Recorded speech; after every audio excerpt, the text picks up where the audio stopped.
in just the past 2 weeks shoot up by 45% or something.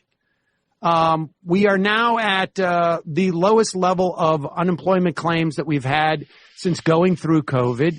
It is dropping. It's still a lot, 400,000 new people seeking claims, which cuts against the idea that we are out of the woods in terms of unemployment.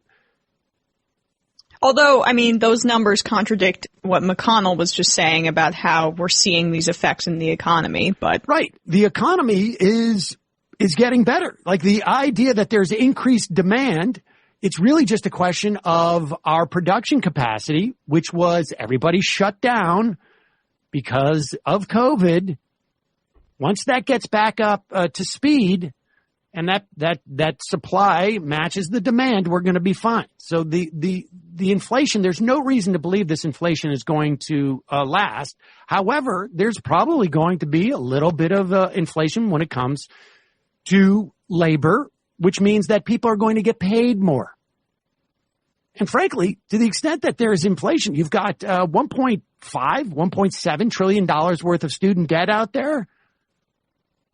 If you're holding some of that student debt, if you owe that money, a little bit of inflation is going to be exactly what you want.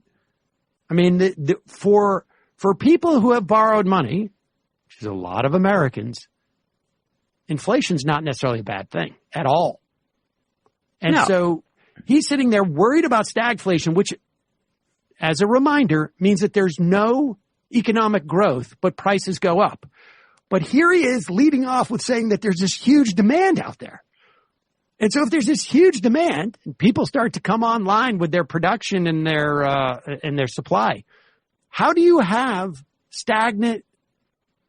a stagnant economy in that situation? Well, you don't. So, I mean, you're exactly right. Like the stagflation concerns are completely made up. I mean, there's not any scenario in which that is going to happen in the coming months / years. You can talk about inflation all you want, but that concern is overblown, as we've seen even like center lib type economists, like, the people in the Biden administration, Janet Yellen, for example, they've found that those concerns are not that important. It's not going to be determinative of any kind of growth in the economy or lack thereof. And so this is the pivot, though, that you're talking about, Sam.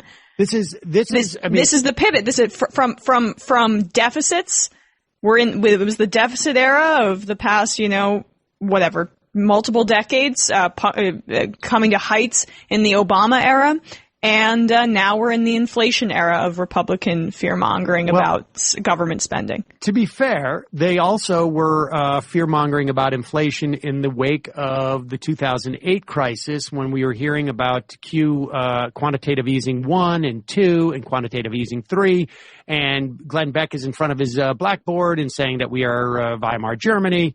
And David Stockman, the former budget Office of Management budget under the Reagan administration, was saying that we are just months away from China basically foreclosing on us. And all of that failed to come. Because that's how that works, right? Right. Yeah. But the interesting thing about Ron Johnson there, last thing to say about him, is there may be a reason why no one you're reading is saying there's any validity to the fear of stagflation. And that is because maybe there's just no validity to the fear of stagflation. But they're going to try, they're going to fish around, they're going to muddle through this. And we're going to hear a lot of these stories about, 1,000 jobs that would come to your local town if it wasn't for the fact that people were demanding more than $20 an hour or $22 an hour because of how generous the unemployment benefits will be.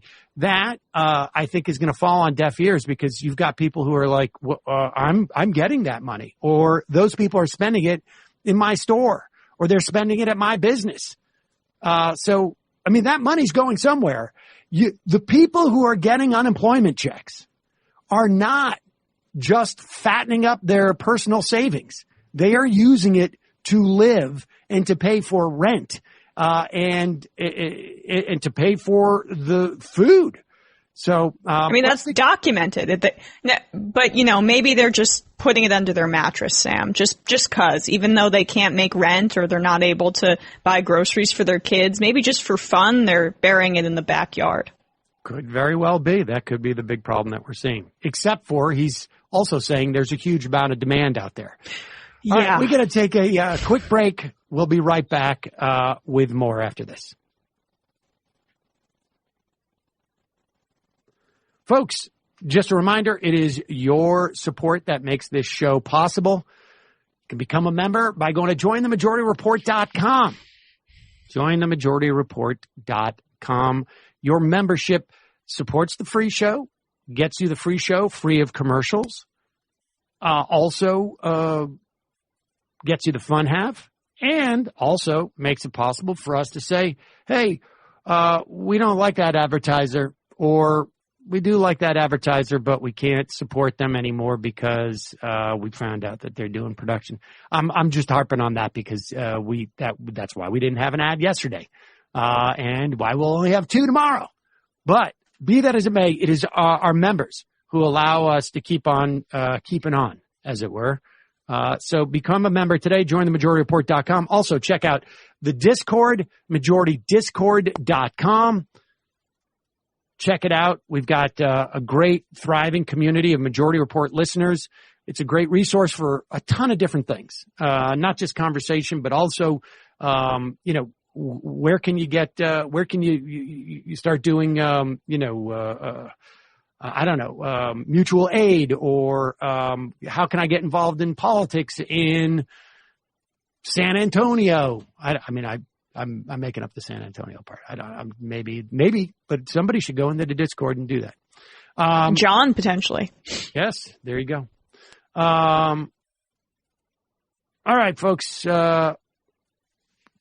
Also, don't forget justcoffee.coop, fair trade coffee, tea, or chocolate. Use the coupon code majority, get 10% off. And lastly, AM Quickie. Check out the AM Quickie every morning, 6-7 minutes in the morning. It's there when you wake up, unless you wake up super early, and gives you a sense of what the day is going to look like. All right, a couple of stories that want to touch on that you may not hear in other places. First off, you hopefully have heard, at the very least, that there's some legal action going on with the former president. Now, this is an interesting situation. There's a lot of stories out there right now. Trump is supposedly, according to Politico, confiding in allies that he intends to run again in 2024 with one contingency, that he still has a good bill of health. I mean, he bought one last time, so I'm sure he could get one if he wants to this time. So Trump is going to be there, and what that's doing is creating a cascading effect on a bunch of things. It's implicating the January 6th commission. It is also, that could end up providing at least some impetus for filibuster reform. We'll talk about that in a bit. But the other thing that it's doing is it's putting, this is an odd, just put a pin in that. It's creating an odd disincentive for the DOJ. And I will explain.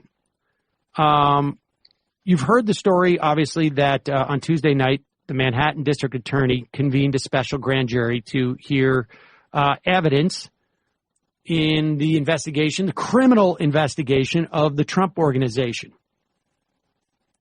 This is after we heard that the New York State Attorney General was working with that same Manhattan DA on possible criminal case in addition to the civil case they're working on.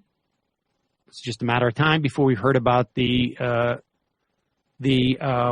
special grand jury. But one other thing that sort of got lost at the beginning of the week was the ongoing court cases that are coming out of a federal judge who both handled the Manafort case and this is I'm talking about Amy Berman Jackson. She's U.S. District Court. and looking into the way that the Mueller investigation was handled writ large. All of these things are tied together. And this judge is rather upset about what she was told by the Justice Department and the actions of the Justice Department in terms of why the Mueller investigation did not charge the president with a crime of obstruction. So she has been calling for the release of this memo. In fact, she asked the Justice Department to provide it. The present Justice Department, under Merrick Garland, has now filed a motion to basically prevent the release of this memo. It is a 2019 memo written in March. It was written by two senior Justice Department officials who are with the Office of Legal Counsel. This is the government's lawyers essentially assessing what is and is not. They're doing interpretations of the law. So the Office of Legal Counsel can be really abused.